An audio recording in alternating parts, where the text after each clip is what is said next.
ดีว่ามีแนวมาเซอร์ไพรส์เด้อมื้อนี้เด้อฮะรับรองว่าวานขึ้นตาแน่นอนเราอยากเห็นแท้อันนี้ เอ้า เนาะ เบิ่งกันบ่เป็นแม่ฉัน2คนบ่เค้กวันเกิดจัก Happy birthday ไปจักเนาะ วันเกิดเจ้ามื้อใด วันเกิดข่อยเดือนโอ้ยยังเฮิม โอ้ยบ่แม่นฉาเนาะนี่ฮะ ต้องจันเด้ ค่อยๆเอาฟังนี่ก็ได้เอามาฟังนี่ก็ได้โอ้ยมาจ้องมือกันกันโอ้โหเห็นแล้วพี่น้องเอ้ากินนี่โอ้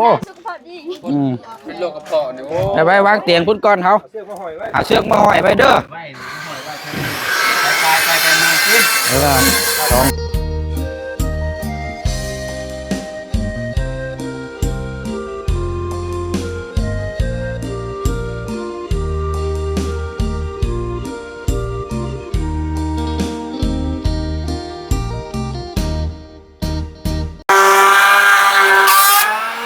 โอ้บังเด้อบังเด้อไหนบังไหนโอ้บังเด้อพุ่งได้ฮะกำลังแลนขอบเลเตอร์พี่น้องเนาะขอบนะตัวนี้น่าจะเป็นแม่บันไดสร้างเฮ็ดน้ำกัน5 คนพี่น้องเนาะเอามื้อนี้กลับเข้ามาอีกรอบนึงเนาะพี่น้องเนาะช่วงเวลาบ่าย2 โมงพี่น้องเนาะอยู่ณสถานที่บ้านเฮือนซานของทางน้องวัวแล้วก็น้องอย่างไรพี่น้องเป็นซื้อใหม่ได้เนาะน้องมณีบ่น้องมณีจันทร์บ่เนาะแล้วก็น้องจันทิดาเนาะ2 พี่น้องเมื่อวานนี่ก็คนเครื่องอุปกรณ์มาทางบ่จันทร์มามื้อนี้เบิ่งพี่น้องเนาะบ่ไวโจดจ้าดเลยเนาะ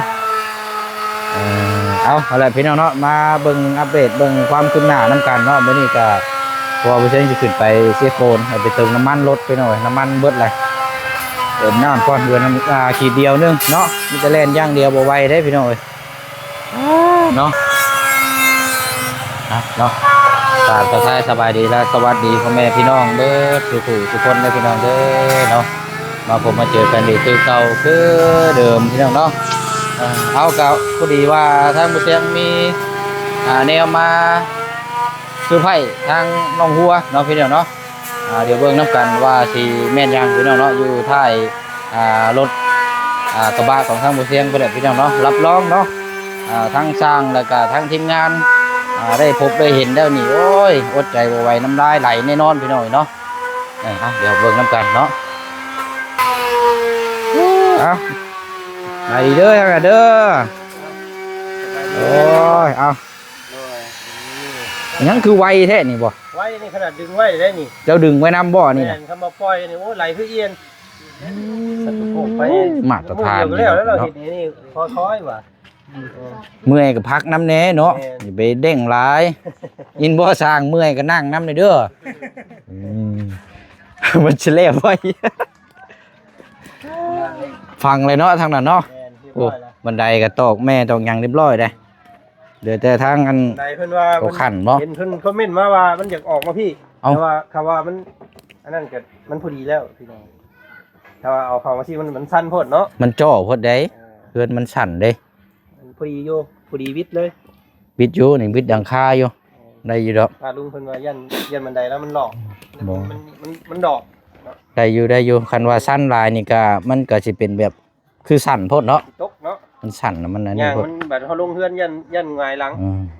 วิดอยู่นี่พอดีละได้อยู่ดอก พอดีอยู่พอดี ได้อยู่โอ้กำลังเริ่มเนาะ แล้วลองเบิ่งไอ้7 หรือ 9 7 หรือ 9 7บ่เฮือนมีจักเสาซะ9เสา8เสาแล้วว่าบ่เฮือนเจ้าบ่ บ่มีเสากลางได้ เสากลางบ่มีเนาะเอาแหละเนาะ มันยันบ่มีวงนั่งเด้ โอ้ มาเลยเอ็นกลางบาด เป็นกลางแล้วนี่เนาะมันเอ็นได้ฮะ ถ้าว่ากินหัวลงลุ่มนี่ก็เลือดขึ้นหัว โอ้ ทางช่างไพ่เพิ่นก็มาเดินสายพืชสายไพ่แหละทั้งนั้น เอา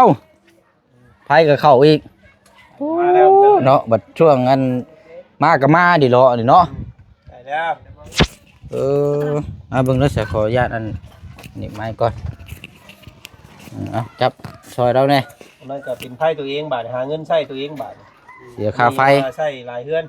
แล้วก็น้ำก็สิเจาะอีกบัดนี้เนาะ อีกน้ำก็ใช้เอง ใส่เอง กัก มีแต่หาเงินจ่ายค่าน้ำค่าไฟเท่านั้นแหละตัวนี้แหละสำคัญบาทนี้ต่อไปใครอยู่ดอกมันเขามีอันต้นขั้วเลยเนาะมีเสาหลักมีแต่เขาหาใช้จ่ายอย่างเดียวเอาพอดีเด้อฉันเนาะเบิ่งก่อนโอ้ยพอดีว่ามีแนวมาเซอร์ไพรส์เด้อมื้อนี้เด้อ ฮะ รับรองว่าวานขึ้นตาแน่นอน ได้อย่างเห็นแท้อันนี้ เอา เนาะ เบิ่งกันบ่ ไอ้แม่ฉัน2 คนบ่2 คนเราเอาอยู่บ่ สองคนนี่โอ้ยันบ่อยู่อยู่ ว่าเนาะ เมื่อวานได้ที่เป็นยังไง เออ จ้าเค้กวันเกิดจ้า แฮปปี้เบิร์ธเดย์ไปจักเนาะ วันเกิดเจ้ามื้อใด เออ วันเกิดข่อยเดือนสี่ โอ้ยยังเฮิม โอ้ยบ่แม่นซะเนาะ น้องจันเด้ น้องจัน โอ้เนี่ยแหละวันเกิดจ้า บ่ได้เป่าเค้กครับบัดนี้เนาะโอ้ยโอ้รับรองแล้วนี่สองคนได้อยู่เนาะ หลายคนก็รู้หัน ไว้ใช่ปะค่อยย่างเด้ออย่าย่างแห้งได้เพิ่นสิตื่น เฮ้ยย่อๆคืออันสิคุกไก่นี่เด้อ เออค่อยได้อย่าว่าค่อยบอกได้ฮะอยู่เด้อจะว่าโหลดหนีเด้อว่าจัก เอ็ดโอ้ยก้มลงจะหน่อยอยู่ฮะค่อยเอาฟังนี่ก็ได้อ่ะมาฟังนี่ก็ได้โอ้ยคิดว่าแม่นยังสงสัยสิเห็นแล้วเนาะ โอ้ยไปช่องเมื่อก่อนก็ได้เอาไปช่องเมื่อกันกันโอ้โหเห็นแล้วพี่น้องเอ้ยเอาวันนี้แหละมาเซอร์ไพรส์มื้อนี้เด้ออันนี้แหละเขาเอาอันยังก็กินน่ะมันบ่หวานขึ้นตาโอ้ผมแซ่บหลายคนได้นี่เนาะ จอด บอกเขาว่าบ่เสียงว่าเหมาะพอดีนะ โดด เพราะว่าอันสร้างคนก็มาเฮ็ดเวียกอยู่นี้แล้วก็ทีมงานก็เข้ามานี่อาจจะมีหลายเพราะว่าอันจะเดินทางขึ้นมามื้อนี้นำบ่เกิน2มื้อซ้ํบ่จักนี่เนาะเอาเบิ่งว่าสิเปิดได้ไปน้องจันทิราปีนโดนละโดดโดนแหละ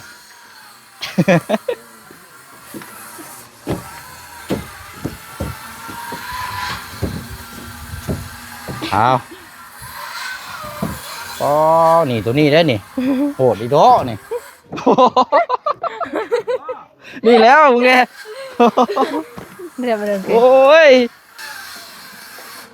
เรียบ โดมได้บ่เจ้า ได้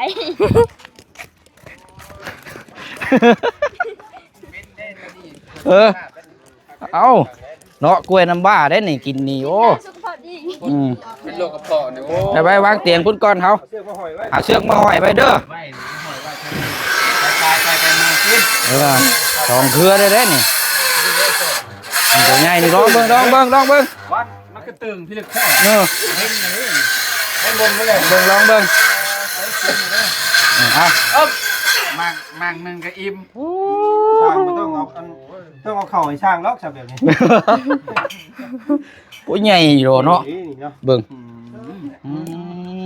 ในเปรียดเนี่ยจ้ะ เออนี่เชือกมามัดนี่ล่ะ นี่ยังกับ ใช่นี่ บ่แม่นบ่ประเดี๋ยว เปรียด จ้าเปลี่ยน เตอ่านใช่เบะบนใส่อ่ะใส่กระเซาอ่ะ นี่เอาเชือกนี่มามัดนี่ห้อยนะให้คนย่างเข้ามาได้เห็นมุมตัวนี้รถ แม่น สองเครือเลยใส่รถนี่ เพิ่งคงจุ้ยได้ จุ้ย เออเหรอ เนาะ รักของใครมา สองเครือ50,000 ใช่ กี ก บ ระเซา ตึกตึกแห้งเลย ถูกได้กล้วยยังว่าโอ้มีหยังบาทนี่ เด็กกระต้มเด้เนาะ ดิมะกล้วยกับมาถั่วต้มก็มีบาทนี่เข้ากันคักแทบบาทนี่ มันไทยเหรอ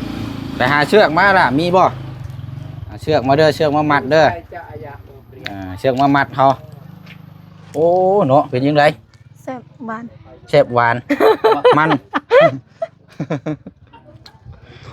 กัดเท่าไรเทื่อก็ยังบ่เบิดเนาะ เต็มค บ่มันหมากใหญ่แฮงนี่ดอนเห็นเขาเจ้าวางไว้แต่ก็ได้เพราะว่าสิเข้ามาพี่เฮ็ดกันหน้านี่ละฮะ หมักหนึงก็อิ่มแล้ว หมากหนึงก็อิ่มมันหมากใหญ่เด้นี่บ่โอ้เอาเดี๋ยวให้ทางน้องเพิ่นเอาเชือกมาเดี๋ยวกันห้อยไว้นี่แหละนี่ไปเข้ามานี่ท่วงโดดนี่ กันคนใดเข้ามากันบ่ท่วงนี่บ่แม่นแล้ว ำโมเมนต์แล้วที่ แสดงว่าคนนั้นนี่มองตานี่ผ่านเพิ่นนะว่าสิเอาตัวนี้จุดขายนะอันนี้เด้อกะ แล้วมาแล้วกินอันนี้ได้บัดนี้กินถั่วแล้ว มันยังเจาะกินอันนี้เพื่อกับบ่ต้องกินตัวนี้ เจียมาจัง หมดแมงหมดทั่วต้มก็มีเนาะ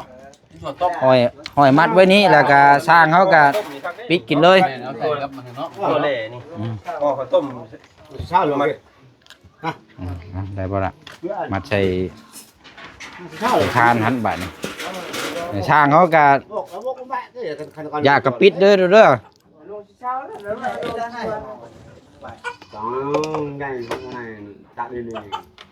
่าจัดนะ ถั่วบ่ ตัวดำนี่ ถั่วลำถั่วต้มเนาะหอยใส่คือกลางแล้วใส่คือ นี่เด้หอยใส่นี่ นี่คือนี่รถนี่เรา คือนี่เนาะ โอ้ยสิเลยเขาสิตับ เพิ่นสิบ่เกะกะมองเฮ็ดช่างบ่ก็บ่แน่ได้อเด้อคือเพิ่นหมุนมาเพิ่นปิดกินรถเนาะ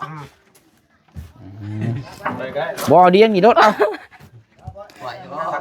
บ่ใหญ่เราหมักแบบบ่โหดแฮงเราราคาก็ถูกอีกเด้อบ่เฮ็ดเอาอันดีๆเด้อเอามานี่บ่คือหมู่ได้ข่อยนี่ อยากช่วยกันดู เออเรียบร้อย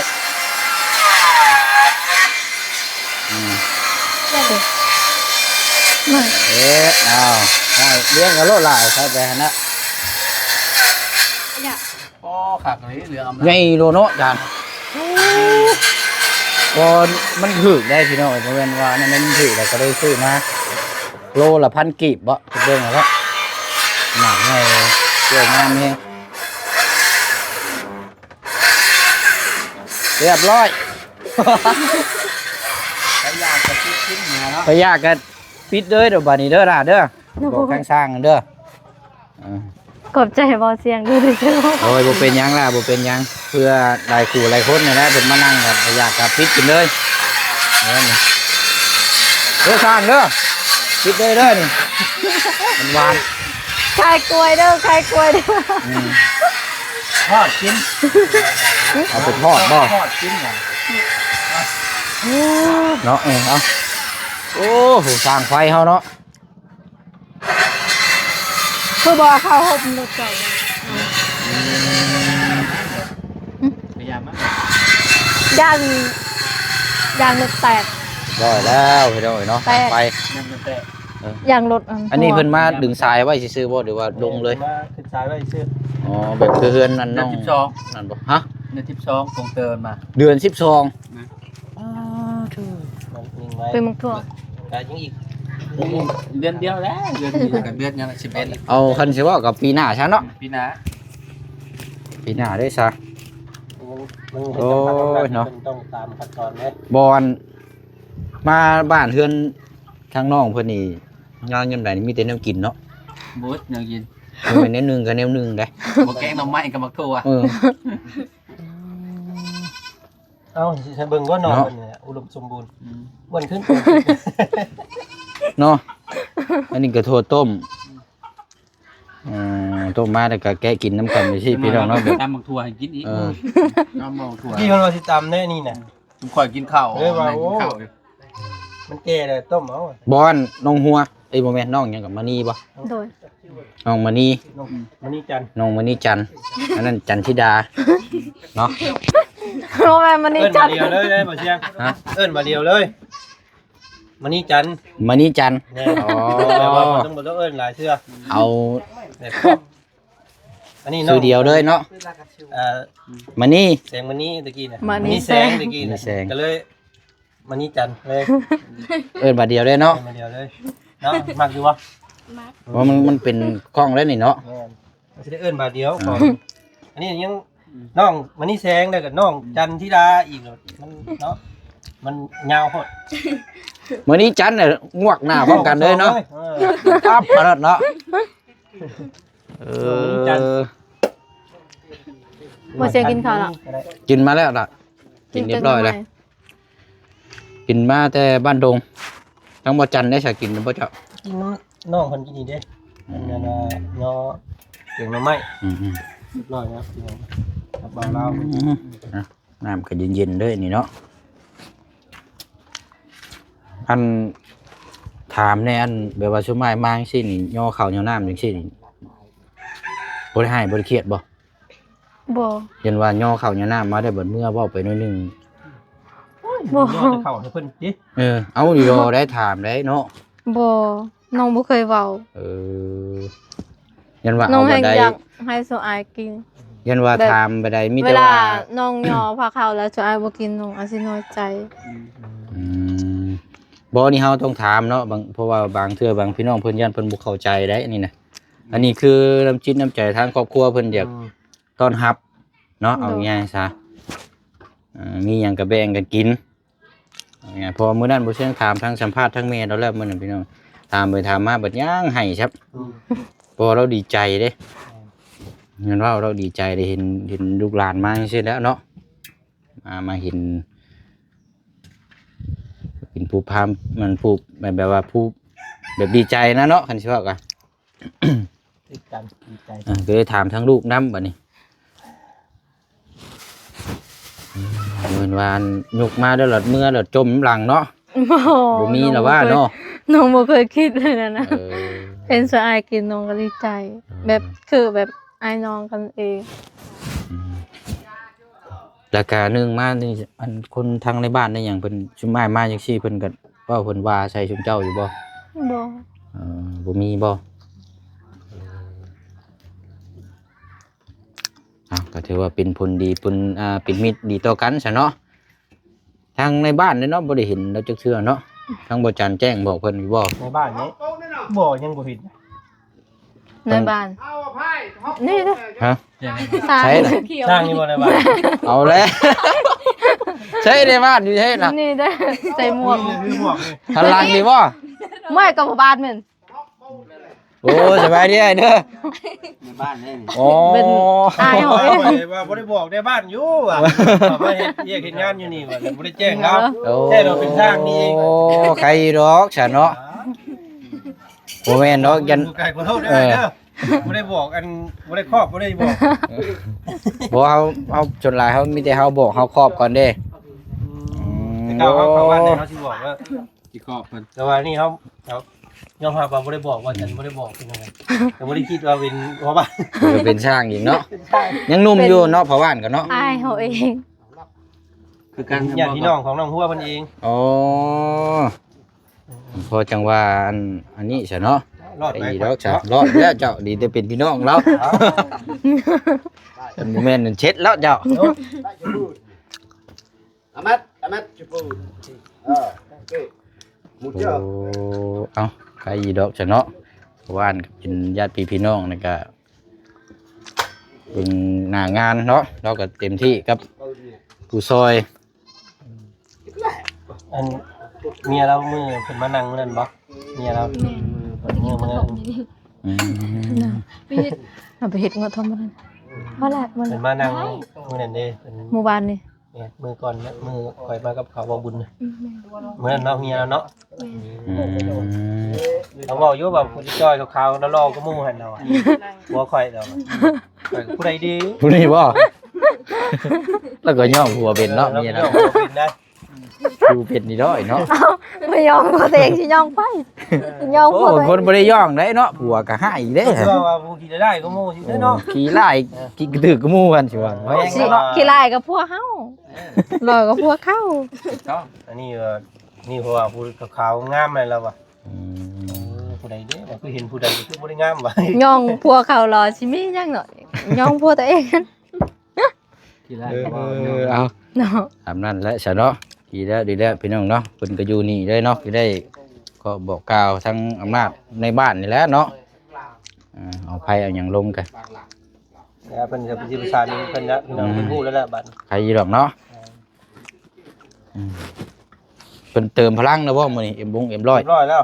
เสียงไง เพิ่มแล้วเนาะ ว่าแล้วคำเอาให้เพิ่นอีกเพิ่นก็สิเพิ่มเยอะแล้ว บางก้อนเย็นว่ามันทีโพดเนาะ ได้300แล้วจักมื้อนี้ 300เนี่ยบ่ไหวได้พอก่อนได้ ข่อยน้ำส้มข่อยยังบ่ได้เพิ่ม300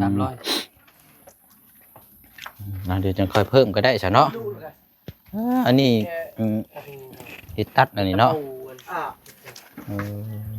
กำลังเฮ็ด ตัดตัวห้องหมูมันอัน พูดเนอะ ăn cái thứ dạy ขัน đen của tạ mà kỳ không mấy con bạn mà này nhá เนาะเอาบ่เกิน2มื้อหรอกข่อยเบิ่งนี่เนาะน่าจะแล้ว nó mà hết trao con gái นี่มื้ออื่นนี่เบิดมื้ออื่นเบิดมื้อ ตัวนี้ก็น่าจะแล้วคันใดนี่เนาะมื้อนี้บ่อยู่หรอกบันไดนี่ สิใส่ลูกแล้วมื้อนี้ ใส่แม่ใส่ลูกใส่เต้าไปได้เนาะจะแล้วแหละ มันก็สิไปซ่าตูพุ่นบัดตูซานพุ่น nó nan cho บ้านเฮาเอิ้นซานอยู่ฝั่งไทยจะคนอื่นหยังเนาะ ระเบียงบ่ ล้างถ้วยล้างบวงของนะเป็นซาน ห้องครัวบ่ โมเมนต์ของครัว bôi xịt cái đèn ta nuôi ngoài เพิ่นสลายเพิ่นมีแต่ห้องของครัวเด้ แม่น ห้อง แม่น ค บ่ รัวเด้ออยู่ไทยน่ะ สิลูกภาพรวมเลยเนาะ ภาพรวมเลยเด้แบบ บ้านเฮาสิเอิ้นซานพี่น้อง ห้องซาน ซานหมู่ล้างถ้วยล้างบวง เปิดดังบวง หมู่ปะหมู่เอาไว้น้ำไว้ในนะล้างถ้วย อยู่เขาบอกตา ทางไทยจะเอิ้นหยังระเบียง ระเบียงก็ต้องเป็นระเบียงมองนั่งเล่นอันน่ะบ่อันนี้บัดมองเฮ็ด ล้างถ้วย สิเป็นห้องครัวแหละอะมองเดียวกันนั่นแหละ ของครัว เนาะไปซะเนาะเดี๋ยวจังอันนี้พี่น้องติดตามเบิ่งนํกันอันนี้ให้ทาง เพิ่นพาเลาะเบิ่ง ไปซะน้อง มันมีหยังแน่ น้องมานี่ก็ได้น้องมานี่ก็ได้ ơi mà đi chơi là thì phải đi á มาผู้เดียวก็ได้แต่มานี่ให้น้องคนนั่งคนก่อนก็ได้โธ่เนาะคักดีๆนี่ก็บ่ได้สูงปานใดน้องเนาะ โดยเพิ่นตัดเด็กก็เพิ่นตัดออกแต่ชีวิตมันสูงแล้วเพิ่นก็ เมื่อกี้ ตัด นะพี่นะเนาะทุบออกบ่เดี๋ยวทองมาเดี๋ยวย่างขึ้นมาพี่เลยบัดนี้เนาะเฮ็ดหลังคาอยู่แล้วว่า โดย โอ้ถมเนาะไว้ดิเนาะ